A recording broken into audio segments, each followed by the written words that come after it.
Hey, it's Shane with GotRom.com. This video is about pelvis and core stability for hip impingement. So when people have hip pain, hip problems, hip impingement, femoral acetabular impingement, they're often prescribed strengthening exercises, stretching exercises. But one thing that I think is overlooked or people aren't spending enough time mastering is the position of their pelvis. And most people are not progressing in a very systematic way from very beginner level exercises all the way up to more complex movements in the gym like squatting and lunging and deadlifting, all the way into chaotic kind of sport activity, playing soccer, playing hockey and things like that. They're not progressing in a systematic way with their pelvic and core stability training. So I want to give you a sequence of exercises that you can follow along from beginner to advanced to help you master the position of your pelvis, which is going to make your hips feel a whole lot better. So, stay tuned.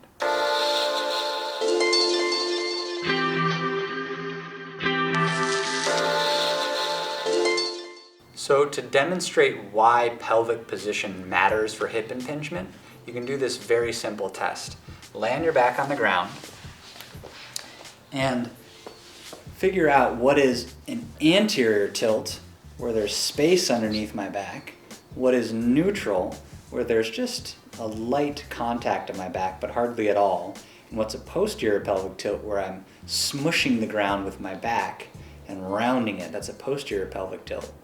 So if I test my hip range of motion with an anterior pelvic tilt, and I see how much hip flexion I have, that's as far as my hip will go. I'm bonking into an immovable surface here. So that's as far as I can go when I'm in anterior pelvic tilt. If I get to a more neutral pelvic position, all of a sudden I've got more hip range of motion. And this also applies for internal and external range of motion as well. So if I'm more neutral, I've got more hip range of motion. Or if I'm in posterior pelvic tilt, then I have more hip range of motion. So think about how your pelvic position matters when you're hiking, when you're running, when you're squatting, when you're lunging, when you're deadlifting, when you're playing a sport. And you can quickly see that if you are predisposed to problems and you're living in an anterior pelvic tilt, you're not going to have almost any room to play with. So learning how to use your core to move your pelvis in space is what we're aiming to do today. So the first progression for core stability is your basic plank, being in this kind of position and just knowing, am I anteriorly tilted? Am I neutral? Am I posteriorly tilted? And learning how to be strong in all those ranges, but knowing where exactly neutral pelvic position is. So just holding this for time is the good first progression for core stability and core control. But it can get a little bit more sophisticated once you've mastered 60 seconds of holding a plank. We can either move our arms or we can move our legs, so it looks like this. You're in a plank position, you found a neutral pelvic position, your chin is tucked, and now you're going to, without any motion happening in your spine, touch your feet out to the side. So you're touching, returning, touching, returning. What we don't want to see is a big shift of your weight as you're moving, because that means that when you go into motions like squatting, running, lunging, that you're going to be trying to move from your hips, but there's all this motion happening at your back along with that, which is no bueno. So total core stability while your limbs are moving is the goal. The next progression would be moving your arms. So again, come to your plank position. Maybe this time you take your feet out a little bit wider, and this time your elbows are a little bit narrower, and we're going to reach out with our fingers and just touch in front, touch in front. Again, we're trying to not shift like this. We want this to be completely motionless. So you're here,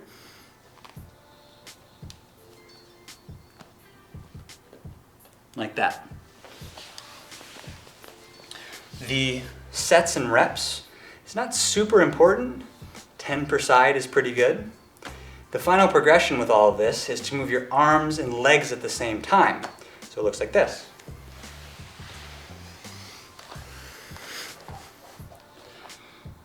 Opposite arm, opposite leg.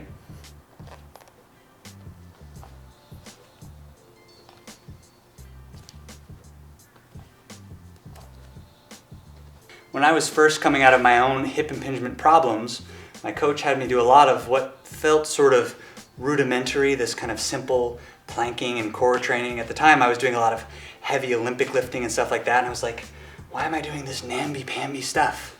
But it's because even though I thought I was being very precise in my movements, there was a higher level of stability and control that I needed to learn about my pelvic positioning.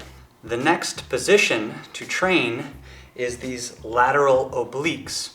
We want to know, are you stable in these positions? And is there an equal amount of flexibility or length on each side?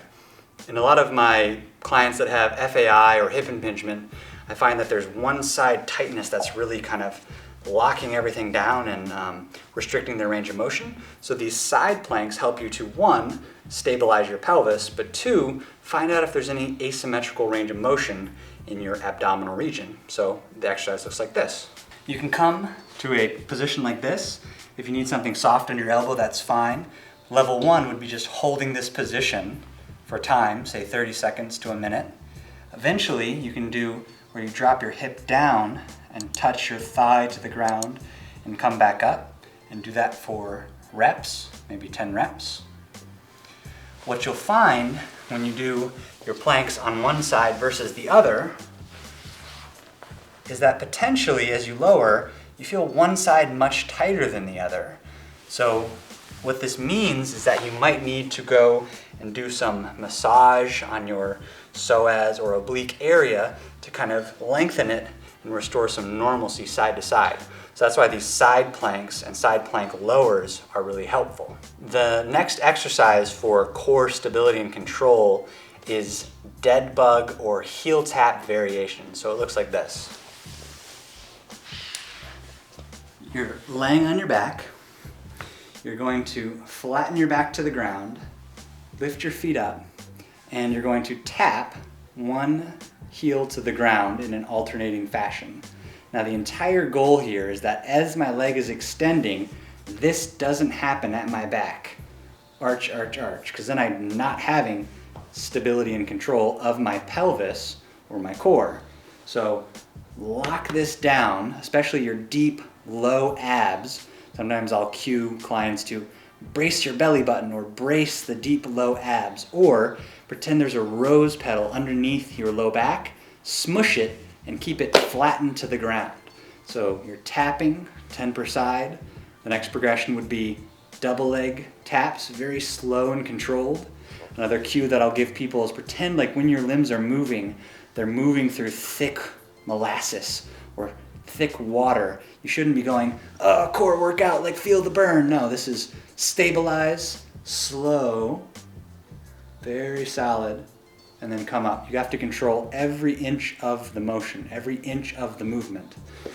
The final progression after single leg and double leg would be double leg but farther kick out. So now my heels are going to go farther, farther, farther, and they're going to touch the ground in this position and then come back up. It's really important, as I've been saying, to keep the core very solid and still as you're doing that. It's very easy when you go to this double leg progression for the back to arch and you're just kind of losing all of your stability in your core. So smush the rose petal and then kick the legs out long. One progression that I like here, this is probably the most advanced version, is I'm going to kick my legs out long and then I'm just going to flutter them like I'm swimming in a pool and I'm kicking my feet at the same time. So it looks kind of like this. Kick out, stable core, and then flutter here. This is different than the way people typically do leg lowers. They typically just kind of throw their legs down and then pull it back up. And there's all kinds of motion happening here at the spine. But in this one, we're going slower, super rock solid here. Legs lower, and then just little flutters. And I'm trying to feel like my low abs are keeping me pulled into that posterior tilt and lifting my pelvis from right here. If you're doing it right, you feel all the work happening right down here. So that's the heel tap or double leg dead bug progressions. So as human beings, we don't operate in this kind of forward and back or side to side kind of robotic way. we actually also need to practice rotation and rotational stability. The final progression in learning core stability, where your pelvis even is in space, is full body functional movements like bending over to pick something up, aka deadlifting, or squatting to pick something up, or just squatting in general, squatting in the gym or squatting in your daily life. Where your pelvis is in those positions is really the end game of where this is going, because these are the movements and activities of daily life. So starting to watch yourself on camera when you're squatting, deadlifting, and learning what are the proper patterns and the ways of doing those things is super, super important. During my own journey out of FAI, I probably have hundreds of videos of me squatting from the front angle, from the side angle, and I would send them to my coach, who was also sort of my physical therapist during the early stages of my process, and he would critique the slightest little out of positions that I had in my pelvis and in my spine that were totally oblivious to me. Even though I'd been working out in the gym and lifting weights for a long time, there was always a higher level of refinement for how good of a position I could be in. So accordingly, film yourself and either send it to a trained professional or a physical therapist or someone who can give you coaching advice on how to do functional movements, squatting, deadlifting, lunging, etc., with perfect spinal position and perfect pelvic control. So those are some progressions for core stability and motor control that should help you know precisely and exactly where your pelvis is in space.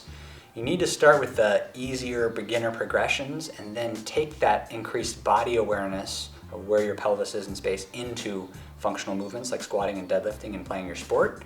So it's a process, it's a journey. I'm here to help. If you need, email me and I'll be happy to help, and see you in the next video.